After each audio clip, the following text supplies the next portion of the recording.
Hello dears, അസ്സലാമു അലൈക്കും. എല്ലാവർക്കും അസാസ് ഫുഡ് മാജിക്കിലേക്ക് വീണ്ടും സ്വാഗതം. ഇന്ന് വളരെ വ്യത്യസ്തമായ രുചിയോട് കൂടിയ ചിക്കൻ കറിയുടെ റെസിപ്പി ആയിട്ടാണ് വന്നിട്ടുള്ളത്. സ്കൂളുള്ള തിരക്കിട്ട ദിവസം രാവിലെ തട്ടുദോശയും ചിക്കൻ കറിയും ഉണ്ടാക്കാമെന്നാണ് പ്ലാൻ ചെയ്തത്. പക്ഷേ ചിക്കൻ ഫ്രൈ മതിയെന്ന് മോൻ വാശി പിടിച്ചു. മറ്റേയാൾക്ക് കറി മതിയെന്നും. അപ്പോൾ പിന്നെ രണ്ടുപേരെ തൃപ്തിപ്പെടുത്താൻ വേണ്ടി തട്ടിക്കൂട്ടി ഉണ്ടാക്കിയൊരു ചിക്കൻ കറിയാണിത്. എല്ലാ അമ്മമാർക്കും ഇതുപോലുള്ള ചില പരീക്ഷണങ്ങൾ മക്കളുടെ വാശിക്ക് മുന്നിൽ നടത്തേണ്ടി വന്നിട്ടുണ്ടാവും അല്ലേ? അപ്പോൾ ഇതുപോലെയുള്ള കുട്ടി വാശികളിൽ നിന്നാണ് പല രുചി രഹസ്യങ്ങളും നമ്മൾ തന്നെ സ്വയം കണ്ടുപിടിക്കുന്നത്. അങ്ങനെ അത്തരത്തിൽ ഉണ്ടാക്കിയ ഒരു കറിയാണ് നിങ്ങൾക്കായിട്ട് ഇപ്പോൾ കാണിക്കാൻ പോകുന്നത്. അപ്പോൾ നമുക്കിത് എങ്ങനെയാണ് റെഡിയാക്കുന്നതെന്ന് നോക്കാം. മിക്സിയുടെ ജാർ എടുത്തിട്ടുണ്ട്. ഇപ്പം മിക്സിയുടെ ജാറിലേക്ക് ഒരു 4 പച്ചമുളക് നീളത്തിൽ കീറിയതും, ഒരു ചെറിയ കഷ്ണം ഇഞ്ചി, പിന്നെ ഒരു 4 വെളുത്തുള്ളി,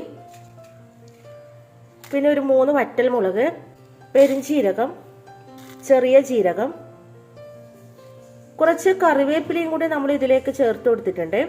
ഒരു പകുതി ചെറുനാരങ്ങയുടെ നീര്. ഇതിന് പകരം നിങ്ങൾക്ക് തൈര് ചേർത്ത് കൊടുക്കാം കേട്ടോ. അല്പം മല്ലിയില. ഇനി ഇതെല്ലാം കൂടിയിട്ട് നമുക്ക് വെള്ളം ചേർക്കാതെ ഒന്ന് ചതച്ചെടുത്തിട്ട് വരാം. ഇതാ നമ്മളെ എല്ലാ സാധനങ്ങളും നമ്മൾ ഇതാ നന്നായിട്ട് ചതച്ചെടുത്തിട്ടുണ്ട് കേട്ടോ. അപ്പോൾ നമുക്കിതൊരു സൈഡിലേക്ക് മാറ്റി വെക്കാം.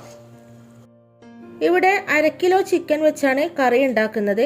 കഴുകി വൃത്തിയാക്കി വെച്ച 1/2 കിലോ ചിക്കനിലേക്ക് ഒരു മുട്ടയുടെ വെള്ള, ആവശ്യത്തിന് ഉപ്പ്, അല്പം മഞ്ഞൾപ്പൊടി, ചതച്ചു വെച്ച മസാല, 2 സ്പൂൺ കാശ്മീരി മുളക് പൊടി, 1 സ്പൂൺ കോൺഫ്ലോർ, ഇതൊക്കെ കൂടി ചേർത്ത് നന്നായിട്ട് നമ്മുടെ ചിക്കനിലേക്ക് മിക്സ് ചെയ്ത് യോജിപ്പിക്കുക. നമ്മുടെ ചിക്കനിലേക്ക് എല്ലാ മസാലകളും നന്നായിട്ട് പുരട്ടി വെച്ചിട്ടുണ്ട്.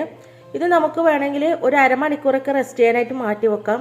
ഞാനിവിടെ ഇത് ചെയ്യുന്നില്ല, ഞാൻ പെട്ടെന്ന് തന്നെ ഫ്രൈ ചെയ്തെടുക്കുകയാണ് ചെയ്യുന്നത്. ചൂടായ വെളിച്ചെണ്ണയിലേക്ക് നമ്മൾ നേരത്തെ മസാല പുരട്ടി വെച്ച ചിക്കൻ ചേർത്ത് കൊടുക്കുകയാണ്. നമ്മൾ ഇങ്ങനെയൊക്കെ ഫ്രൈ ചെയ്യുന്ന സമയത്ത് നമ്മുടെ ചിക്കൻ ചെറിയ കഷ്ണങ്ങളാക്കി എടുക്കുകയാണെങ്കിൽ നമ്മുടെ ചിക്കനൊക്കെ നന്നായിട്ട് വെന്ത് കിട്ടും കേട്ടോ. അപ്പം നമ്മുടെ ചിക്കൻ്റെ ഉൾവശമൊക്കെ നല്ലോണം വെന്ത് വരാനുണ്ട്. അപ്പോൾ തീ ഒന്ന് ഹൈ ഫ്ലെയിമിൽ നിന്ന് മീഡിയം ഫ്ലെയിമിലേക്ക് വെച്ച് കൊടുക്കുക കേട്ടോ. അപ്പോൾ നമുക്ക് ഈ ചിക്കൻ്റെ എല്ലാ സൈഡും നല്ലോണം ഒന്ന് കുക്ക് ചെയ്തെടുക്കാം. പിന്നെ നമ്മുടെ ചിക്കൻ നന്നായിട്ടൊന്ന് മുരിയുകയും ചെയ്യണം. നമ്മുടെ ചിക്കനൊക്കെ ഫ്രൈ ചെയ്തുകൊണ്ട് വരികയാണ്. സ്കൂളുള്ള ദിവസമായതുകൊണ്ട് തന്നെ നല്ല തിരക്ക് പിടിച്ചൊരു ദിവസമാണ് കേട്ടോ. അപ്പോൾ അതുകൊണ്ട് തന്നെ വിശദമായിട്ട് എനിക്ക് കാണിക്കാൻ പറ്റാത്തത് കൊണ്ടാണ്. ഇതാ നമ്മൾ നേരത്തെ ഇട്ട ചിക്കനൊക്കെ നമ്മൾ ഒരു ബൗളിലേക്ക് മാറ്റിയിട്ടുണ്ട്. അപ്പോൾ രണ്ടാമതിട്ട ചിക്കനാണ് കേട്ടോ. ഇതും കൂടി നമുക്കൊന്ന് ഫ്രൈ ചെയ്തെടുക്കണം. അങ്ങനെ നമ്മുടെ ചിക്കനൊക്കെ ഇതാ നന്നായിട്ട് ഫ്രൈ ചെയ്തെടുത്തിട്ടുണ്ട്. നമ്മൾ ഇതിലേക്ക് മുട്ടയൊക്കെ ചേർത്തത് കൊണ്ട് തന്നെ, കോൺഫ്ലോറും മുട്ടയൊക്കെ ചേർത്തതുകൊണ്ട് നല്ല ക്രിസ്പി ആയിട്ടാണ് കേട്ടോ നമ്മുടെ ചിക്കൻ ഉള്ളത്. അപ്പോൾ നമുക്കിതൊരു സൈഡിലേക്ക് മാറ്റി വെക്കാം. അടുത്തതായിട്ട് നമുക്ക് ചിക്കനിലേക്കുള്ള ഗ്രേവി ഒന്ന് റെഡിയാക്കി എടുക്കാം. ഇവിടെ ഒരു സോസ് പാൻ വെച്ച് കൊടുത്തിട്ടുണ്ട്. ആദ്യം നമുക്ക് ഇതിലേക്ക് ഒരു 2 ഏലക്കായും, പിന്നെ ഒരു 2 ഗ്രാമ്പും, പിന്നെ ഒരു ചെറിയ കഷ്ണം പട്ടയും ചേർത്ത് കൊടുക്കാം. ഒരു ചെറിയ സ്പൂൺ കുരുമുളകും കൂടി ചേർത്ത് കൊടുത്തിട്ടുണ്ട്. പിന്നെ കുറച്ച് മല്ലി കേട്ടോ, മുഴുവൻ മല്ലിയാണ് ചേർത്ത് കൊടുത്തിട്ടുള്ളത്.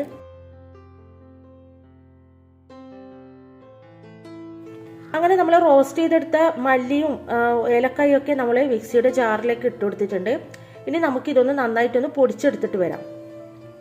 അങ്ങനെ നമ്മളിതാ മല്ലിയും ഏലക്കായും ഒക്കെ ഇതാ നന്നായിട്ട് പൊടിച്ചെടുത്തിട്ടുണ്ട്. നല്ല സ്മെല്ലുണ്ട് കേട്ടോ ഈ ഒരു മസാലയ്ക്ക്. അപ്പോൾ ഇത് നമുക്കൊരു സൈഡിലേക്ക് മാറ്റി വെക്കാം. ഇനി അടുത്തതായിട്ട് നമുക്ക് കറിയിലേക്കുള്ള ഗ്രേവി ഒന്ന് റെഡിയാക്കി എടുക്കാം.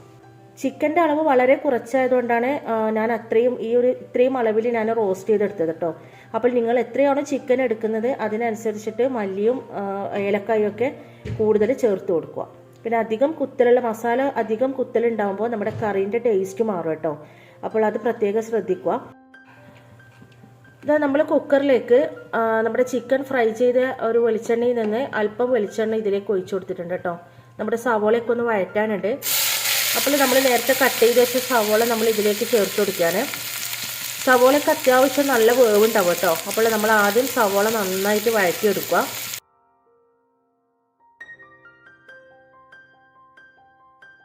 അല്പം ഉപ്പും കൂടി ചേർത്ത് കൊടുക്കുന്നുണ്ട് നമ്മുടെ സവോളയൊക്കെ ഒന്ന് വഴന്ന് വരാൻ വേണ്ടിയിട്ട്. പിന്നെ 2 ചെറിയ തക്കാളി ചെറുതായിട്ട് കട്ട് ചെയ്ത് വെച്ചത്,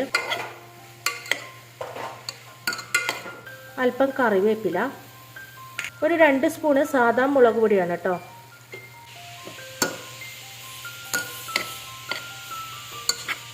ചിക്കൻ ഫ്രൈ ചെയ്യാൻ വേണ്ടിയിട്ട് ചിക്കനിലേക്ക് പുരട്ടി വെച്ച ഒരു മസാല ഉണ്ടല്ലോ, ആ മസാല അതിൽ നിന്ന് കുറച്ച് ഞാൻ എടുത്ത് മാറ്റി വെച്ചിട്ടുണ്ടായിരുന്നു. അപ്പോൾ അതിലേക്ക് ഒരു 1/4 കപ്പ് വെള്ളം കൂടി ചേർത്തിട്ട് മിക്സ് ചെയ്തതാണ്. അപ്പോൾ ഇതും കൂടി നമ്മൾ കറിയിലേക്ക് ഒഴിച്ചു കൊടുക്കുക. അപ്പോൾ നമ്മുടെ കറിക്ക് നല്ലൊരു ടേസ്റ്റ് ഉണ്ടാവും. അപ്പോൾ നിങ്ങൾ ആ ഒരു ചിക്കനിലേക്ക് മസാല റെഡിയാക്കുന്ന സമയത്ത് അല്പം മസാല ഈ ഒരു കറിയിലേക്ക് ചേർത്ത് വെക്കാൻ വേണ്ടി മാറ്റി വെക്കുക. അടുത്തതായിട്ട് കുക്കറിൽ വെയിറ്റ് ഇട്ട് കൊടുത്തിട്ട് നമ്മുടെ കുക്കർ അടച്ചു വെച്ചിട്ട് നമുക്ക് ഈ സവോളയ്ക്ക് ഒന്ന് വേവിച്ചെടുക്കാം.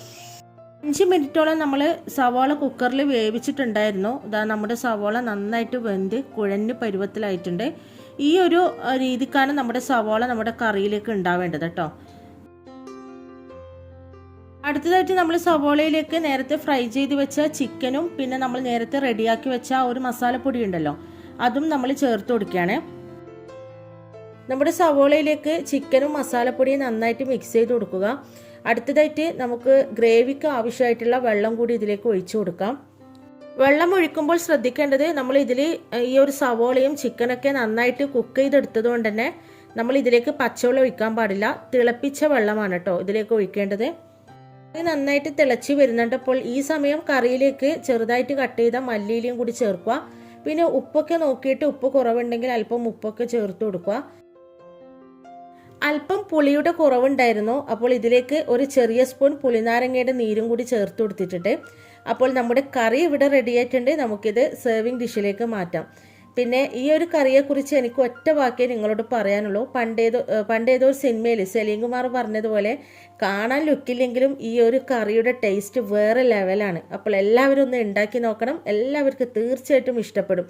അപ്പോൾ വീഡിയോ ഇഷ്ടമായെന്ന് വിചാരിക്കുന്നു. വീഡിയോ ഇഷ്ടമെങ്കിൽ ഉറപ്പായിട്ട് ലൈക്ക് സബ്സ്ക്രൈബ് ചെയ്യാൻ മറക്കരുത് കേട്ടോ.